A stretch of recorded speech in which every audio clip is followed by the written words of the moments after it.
மாணவர்களுக்கும் எனது வணக்கம்.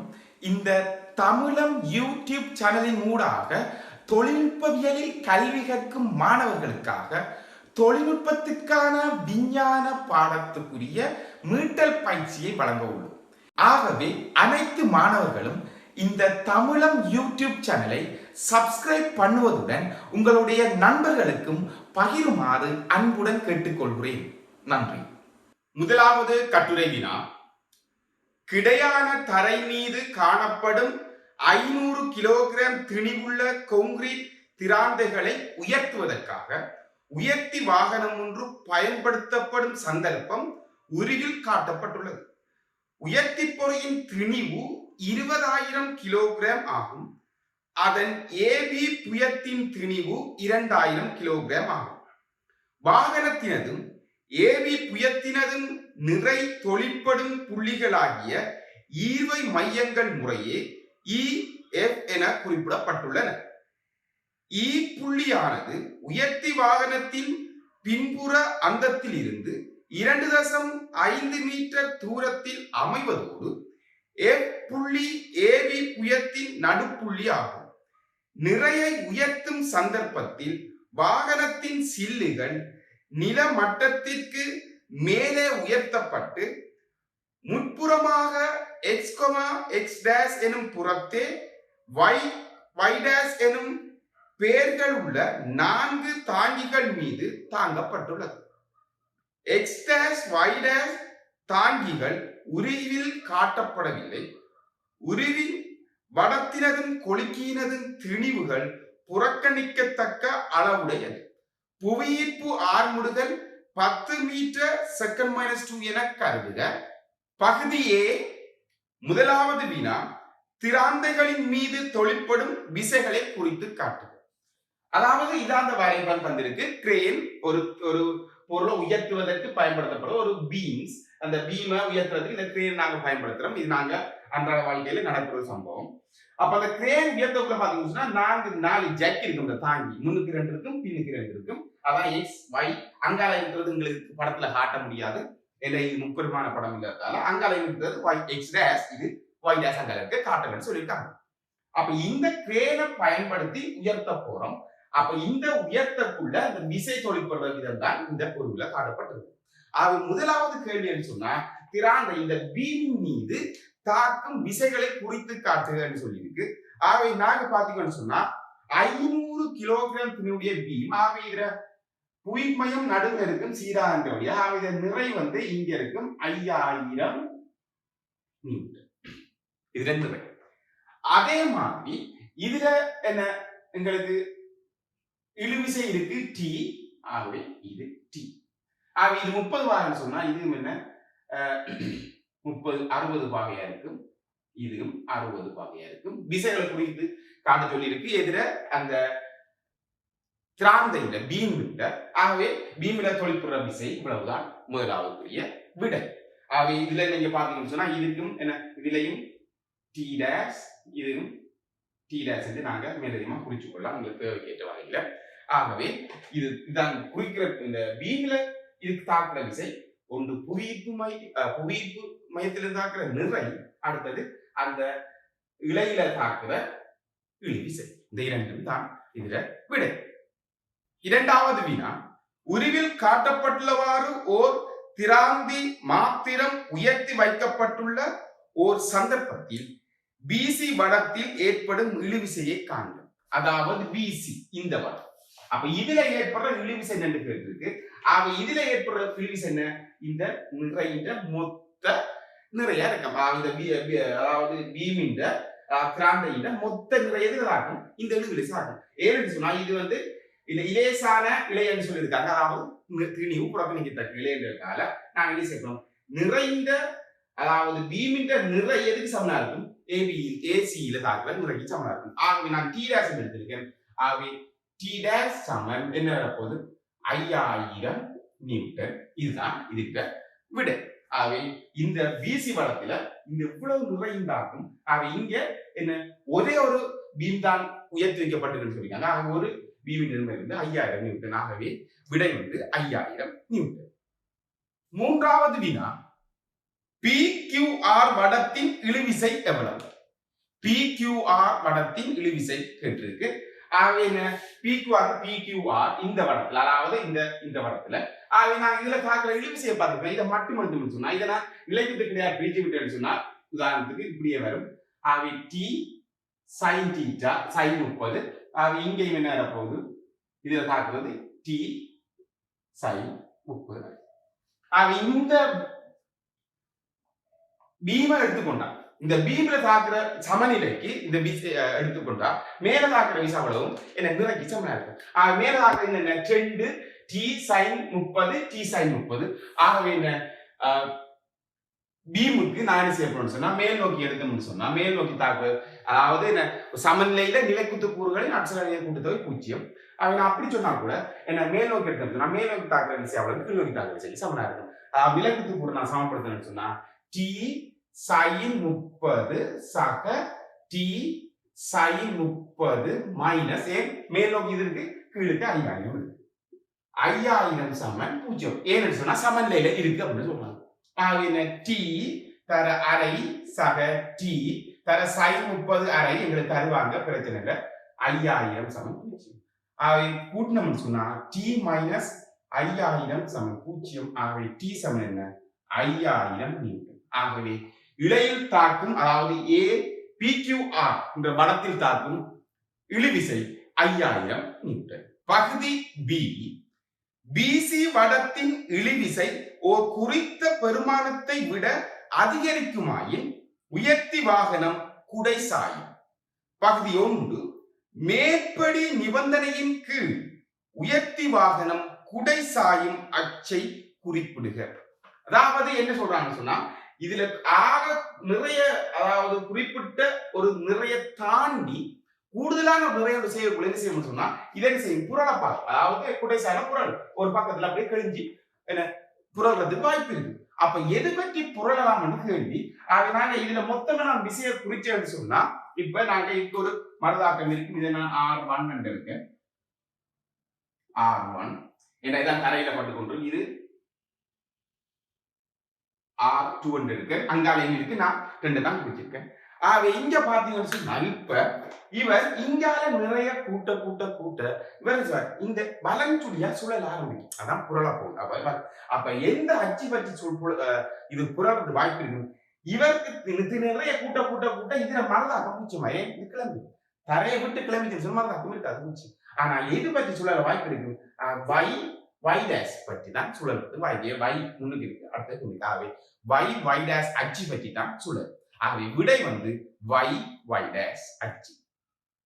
பகுதி 2, உயர்த்தி வாகனம் குடை சாயாதிருக்க BC வடத்தினால் தாங்கக்கூடிய உச்ச இழுவிசை யாது?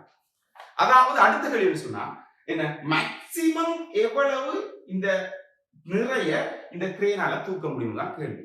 என் குடை சாயாம அதாவது பாதுகாப்பா சுழலாம மேக்சிமம் எவ்வளவு விசைய இது தாங்கணும் தான் கேள்வி. மேக்சிமம் எவ்வளவு விசைன்னு பார்த்தா இதுல எவ்வளவு விசை மேக்சிமம் கொடுத்தா இதன் செய்து புரளக்கூடாது. புரளக்கூடாது மீனிங் என்னன்னா இந்த இந்த தாண்டி வந்து நிலத்தோட பட்டும் படாமல் இருக்கும். அதாவது அதுல மறுதாக்கம் என்ன பூச்சியமா இருக்கணும். அவ கிட்டத்தட்ட நிலத்தோட பட்டும் படாத அந்த நிலையை சொல்லுவோம், பூச்சியமா இருக்கணும். அந்த நேரத்துல இது எவ்வளவு எங்களுக்கு நிறை தாக்குதல் தான் கேள்வி. அப்ப முதல்ல நான் என்ன செய்யணும், எல்லா நிறைகளையும் குறிக்க போறேன். வண்டியில திணிவு தந்திருக்காங்க 20,000 கிலோகிராம். இதுல புயிட் மையம் இங்க இருந்தால இங்க இருந்து என்ன இதுல நிறை கீழே தாக்கும் எவ்வளவு 20,000 என்று சொன்னா 20,000 என்று சொன்னா எங்களுக்கு என்ன 2 லட்சம் 2 லட்சம் நியூட்டன் நிறை. அதே மாதிரி இந்த அந்தத்துல இதுல இருந்து தாக்கும் நிறை இது தாக்கும். அப்ப இத சொல்லியிருக்காங்க, இதுல நிறை தந்திருக்காங்க 2000. ஆகவே என்ன புயத்தின் திணிவு 20,000 நியூட்டன். ஆகவே 20,000 நியூட்டன்.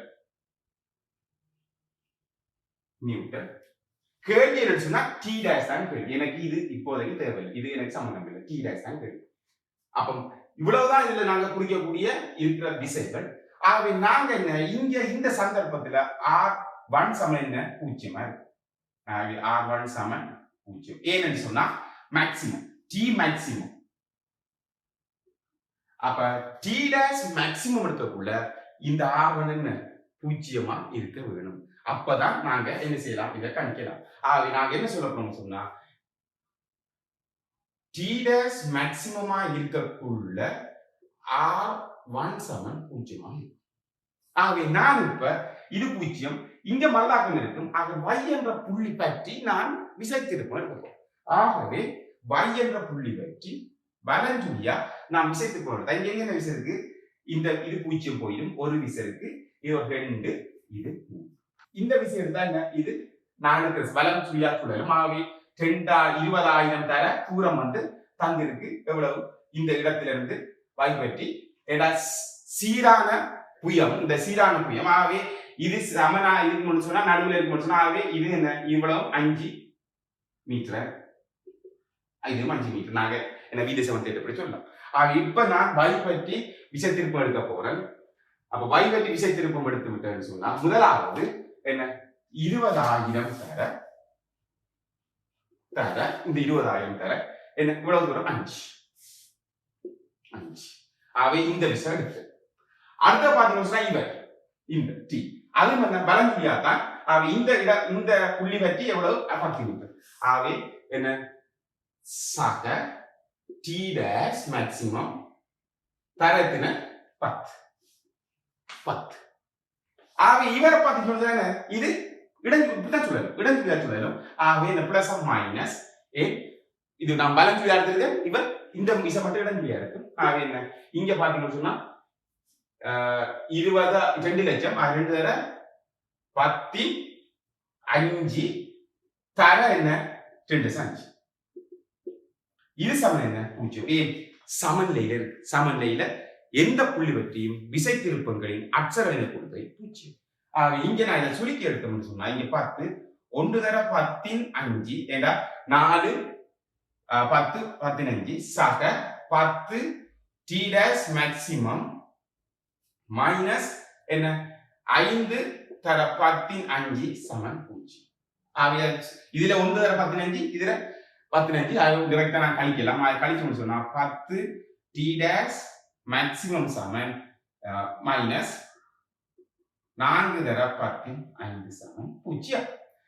இதுல சமனுக்காக 10 டி டேஷ் மேக்சிமம் சமன் 4 தர 10,5. 10 டி டேஷ் மேக்சிமம் சமன் 40,000 நியூட்டன். ஆகவே இதுல மேக்சிமம் எவ்வளவு விசையாகும் 40,000 நியூட்டன். மூன்றாவது வினா, உயர்த்தி வாகனம் குடை சாயாதவாறு ஒரே தடவையில் உயர்த்தத்தக்க திராந்திகளின் எண்ணிக்கை யாது? ஆகவே மேக்சிமம் எவ்வளவு உயர்த்தலாம் என்று கேள்வி. மேக்சிமம் எவ்வளவு பீம்ஸ் உயர்த்திலும், ஆகவே மேக்சிமம் எவ்வளவு நம்மளுக்கு நிறை இழுவிசை காணலாம் 40,000 இதுக்கு காண்பிருக்கோம். அவை ஒரு பீமின் நிறை என்ன 5,000 நியூட்டன். ஆகவே 40,000 நியூட்டன். ஆகவே என் சமன் 40,000 மேக்சிமம் ஓவர் ஒரு பீமின் நிறை வந்து 5,000. அவை பிரிச்சோம்னு சொன்னா 8 வரும். அவை மேக்சிமம் 8 நாங்க உயர்த்த இயலும்.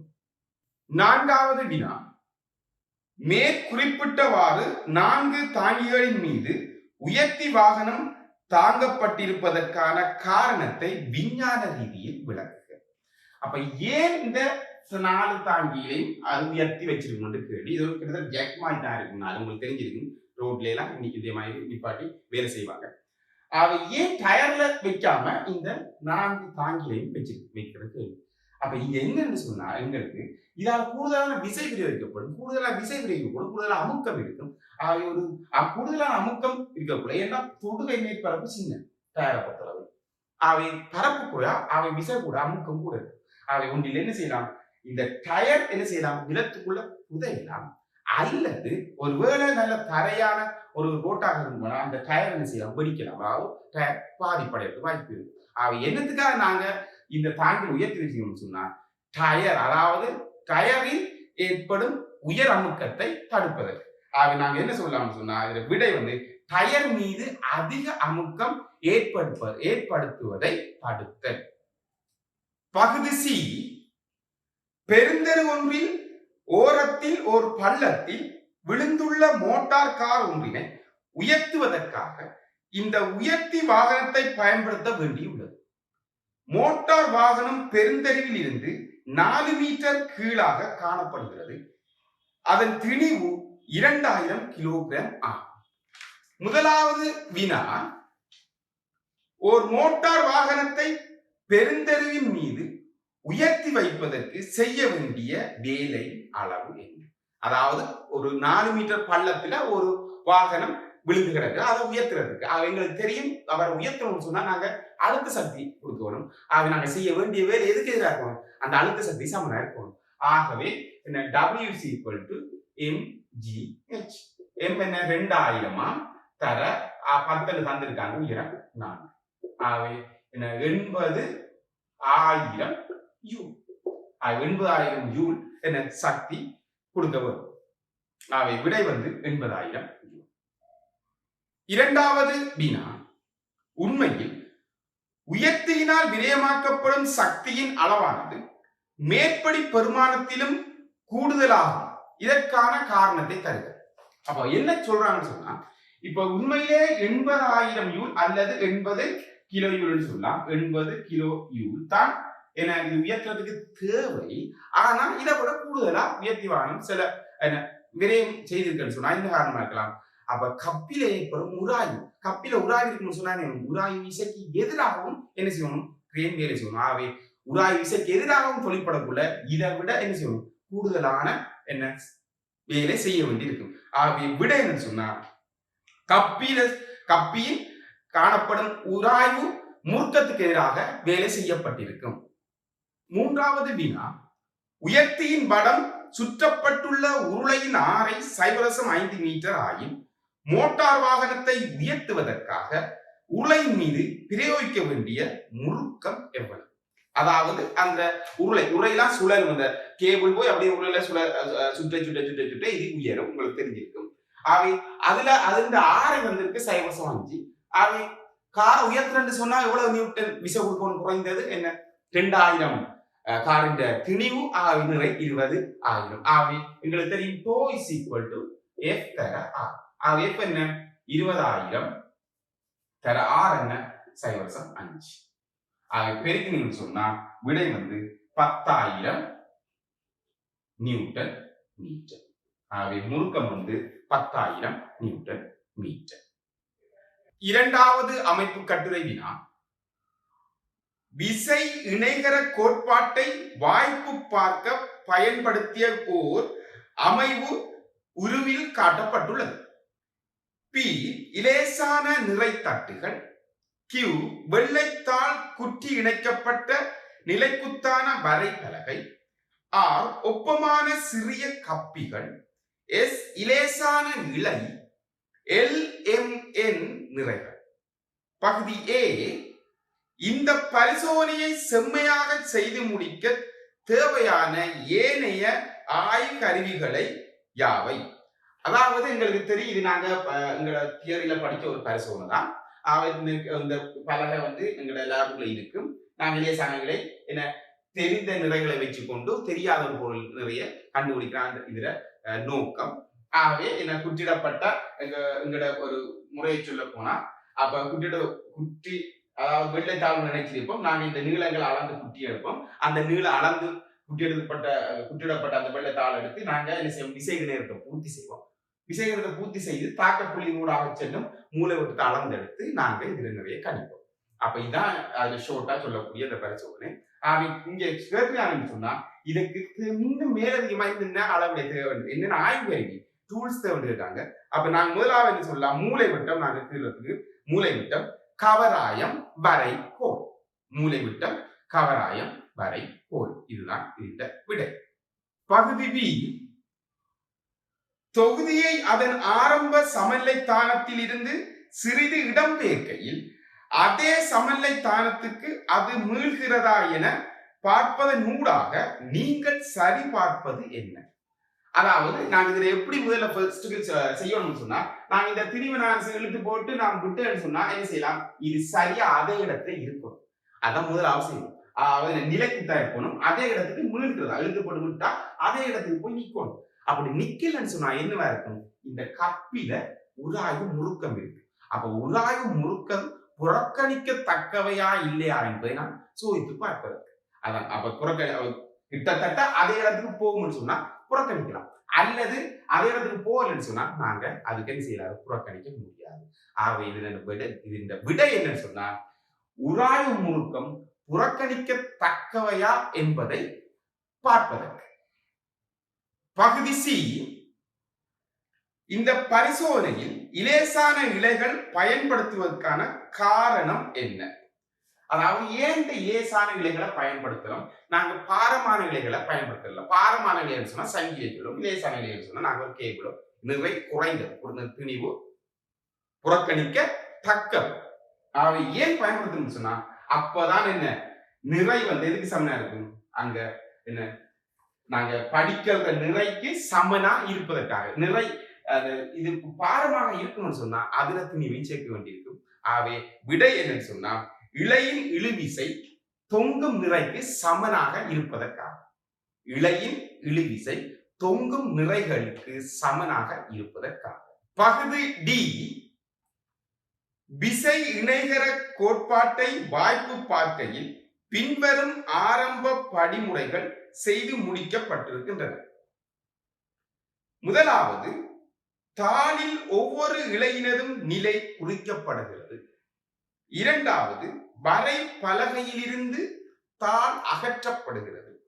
மூன்றாவது, இலையில் இரண்டு சாய்வான பகுதிகளில் இடைவெட்டும் புள்ளி எல் மற்றும் என் நிறைகளுக்கு விகித சமனான கோடுகள் வரையப்படுகிறது. ஏனைய படிமுறைகளை எழுதுக. முதல்ல என்ன சொல்றாங்க சொன்னா நாங்க இதுல மார்க் பண்றாங்க, மார்க் பண்ணி வரைதால எடுக்காங்க. எடுத்தது பிறகு என்ன செய்யறோம்னு சொன்னா என்ன இந்த நீளங்கள் வீத சமத்துக்கு ஏற்ற மாதிரி இந்த நிறைக்கு ஏற்ற மாதிரி தான் இந்த நீளம் வரும். அதே மாதிரி இந்த நிறைக்கு ஏற்ற மாதிரி தான் இந்த நீளம் வரும். அதுக்கு ஏற்ற மாதிரி என்ன செய்யறோம் நாங்க அந்த வரைதாள்ல வரைஞ்செடுக்கிறோம். ஏனைய படிமுறை என்று கேள்வி. அப்ப ஏனைய படிமுறை என்ன இருக்கலாம்? நாங்க முதல்ல அது என்ன செய்யணும்?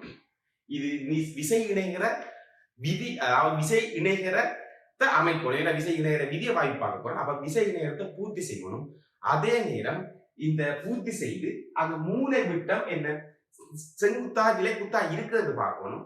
அதே போல அந்த மூளை விட்டத்தை தாக்க புள்ளியூடாக செல்லும் மூளை விட்டத்தை அளந்தெடுக்கணும். அளந்தெடுக்கிற பெருமானமும் நாங்க இதுல கட்டி விட்டு தொங்க விட்ட பெருமானமும் சமனா இருக்கு என்று பார்க்கணும். அவை முதலாவது இணைகரத்தை பூர்த்திப்படுத்தல், இரண்டாவது மூளை விட்டம் நிலைக்குத்தாக இருப்பதா என்பதை சரிபார்த்தல், நான்காவது பொருத்தமான மூளை விட்டத்தின் நீளத்தை அளத்தல், அதாவது தாக்கப்புள்ளியூடாக செல்லும் மூளை விட்டத்தை அளத்தல், ஐந்தாவது பெறப்பட்ட நிறையை எம்மின் நிறையுடன் சரிபார்த்தல். பகுதி இ, ஒரு கல்லின் நிறை எம்மினை காண்பதற்கு இந்த அமைப்பு பயன்படுத்தப்பட்டுள்ளது. இப்பரிசோதனையில் வரையப்பட்ட விசை இணைகரத்தின் சம்பந்தப்பட்ட பக்கங்கள் இங்குள்ள வரிபடத்தில் தரப்பட்டுள்ளது. கல்லின் நிறை எம்மினை காணும். ஆகவே அவங்க தந்திருக்காங்க, இந்த அவங்களே வரைஞ்சு தந்திருக்காங்க இதுல படம். நாங்க என்ன செய்யணும்னு சொன்னா முதல்ல இந்த இணைகரத்தை நாங்க பூர்த்தி செய்ய போறோம். ஆக நாங்க இந்த இணைகரத்தை பூர்த்தி செய்யணும்னு சொன்னா, விசை இணைகரத்தை பூர்த்தி செய்யணும்னு சொன்னா நாங்க இப்படியான ஒரு இணைகரத்தை பூர்த்தி செய்யலாம். இப்படி நாங்க வரைஞ்சு எடுத்தோம்னு சொன்னா இதுதான் இணைகரம் பூர்த்தி செய்யப்படும். ஆகவே பூர்த்தி செஞ்ச பிறகு நான் என்ன செய்ய போறேன், நிலைக்குத்து தாக்கப்புள்ளியூடாக செல்லும் இந்த நிலைக்குத்தான மூளை வட்டத்தை அளக்க போறோம். நாங்க மூளை வட்டத்தை அளந்து பார்க்கணும்டா. இதுல எண்ணி பார்த்தீங்கன்னு சொன்னா இங்க 1 சென்டிமீட்டர் 5 பாக்ஸ், அதே மாதிரி இங்கேயும் 1 சென்டிமீட்டர் 5 பாக்ஸ் வந்து படத்துல தங்கி இருக்கு, பார்க்கலாம் இங்க. ஆகவே நாங்க இதை வரைஞ்சி நிலைக்குத்தாக இருக்கிற அந்த மூளை விட்டத்தை நாங்க அந்த பாக்ஸ்களை எண்ணி பார்த்தோம்னு சொன்னா கிட்டத்தட்ட 33 பெட்டிகள் வரும். 33 பெட்டிகள் என்று சொன்னா என்ன, ஒரு பெட்டி அதாவது 5 பெட்டி 1 சென்டிமீட்டர், 33 பெட்டி. மூளை விட்டத்தின் நீளம் என்ன வரப்போகுது? மூளை விட்டத்தின்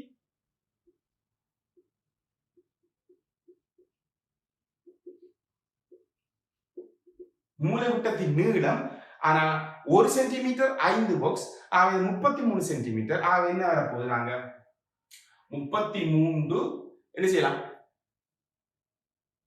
கீழ் 5 தர என்ன 1.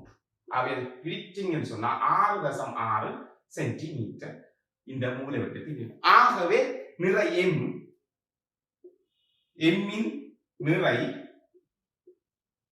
அவங்களே கண்டிருக்காங்க என்ன 1 சென்டிமீட்டர் 0.27 நியூட்டன். ஆகவே 6.6 இதை சுருக்கி எடுத்தீங்கன்னு சொன்னா 1.78 நியூட்டன். ஆகவே கல்லின் நிறை வந்து 1.78 நியூட்டன். இதுதான் இந்த விடை. பகுதி எஃப். ஓர் நீர் முகவையினுள் கல் முழுமையாக அமிழ்ந்திருக்கும் போது பரிசோதனை மீள செய்யப்படுகிறது. சம்பந்தப்பட்ட மூலைவிட்டம் 3 சென்டிமீட்டர் ஆக இருப்பின் கல்லின் தொடர் அடர்த்தியை காண்க. அதாவது சார் அடர்த்தி கேட்டிருக்கு. என்ன செய்றாங்க, இதுக்குள்ள முகவைய விட்டோம்னு சொன்னா முகவிட்டம் அது நீர் இருக்கும், அதுல மேலுதைப்பு இருக்கும். அப்ப மேலுதைப்பு காரணமா என்ன செய்யும், மூலைவிட்டத்துல நீளம் குறையும். அதை நாங்க பார்த்திருக்கோம். 6.6 சென்டிமீட்டரா இருந்தது ஆரம்பத்துல, அதுல நிறை இருக்கக்குள்ள இப்ப அதாவது மேலுதைப்பு தாக்கக்குள்ள அது என்ன வருது, எங்களுக்கு 3 சென்டிமீட்டரா வருதா.